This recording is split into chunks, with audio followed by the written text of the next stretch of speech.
Good afternoon. My name is Dr. Charles, Department of Marine Sciences, University of Lagos.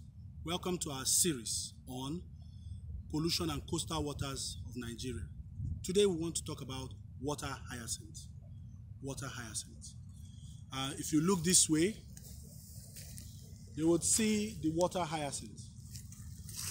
Water hyacinth, also called the purple devil, like you can see the purple flower, is from the Amazon basin. It's an invasive species that had come into Nigeria since September 1984 from the Porto-Novo and the Badagry creeks into the Lagos lagoon system and now have gotten to the Niger Delta area.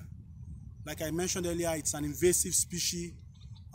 It disrupts the plant and animal community structure.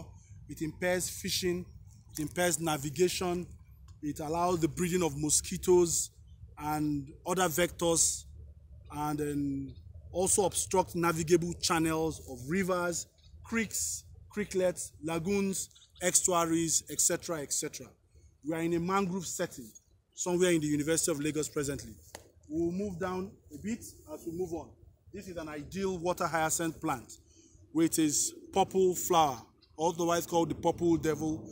It had air bladders, which makes it a very successful plant and an invasive species, taking out other plants in its category of aquatic macrophytes like the water lettuce, the sea lilies, the duckweeds, and other aquatic macrophytes.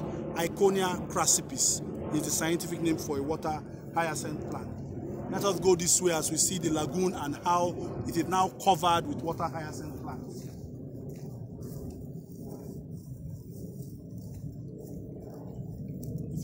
To my right,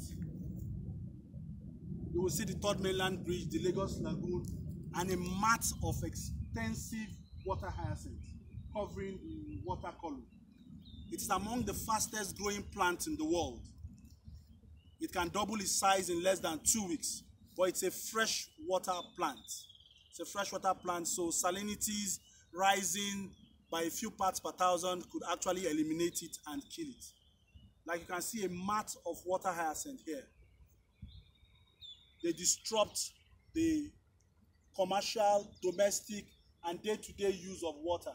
They affect boating activities.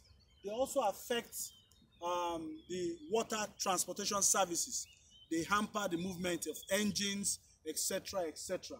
They absorb nutrients from water very fast. Hence, they grow faster than almost any other aquatic macrophyte, hence outcompeting them. They are foreign to Nigeria and have come in and have invaded our waters, even up to the Niger Delta. They continue to be organisms that we will have to learn to use, since eliminating them will almost be an impossibility. That's the Lagos lagoon. This is the Abule Agege Creek, where they have taken over.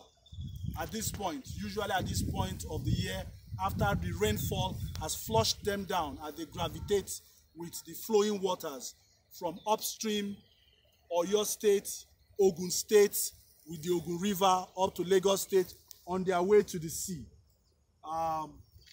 Water hyacinth crop and mass also come from the Majidu Creek, from the Lekki and Ekpe lagoons, from the Badagry Creek and other adjoining lagoons, the Ologe and the Yewa lagoons, all coming to the Lagos lagoon because it is the lowest point in southwestern Nigeria en route to the sea. And all these water hyacinth plants have come in.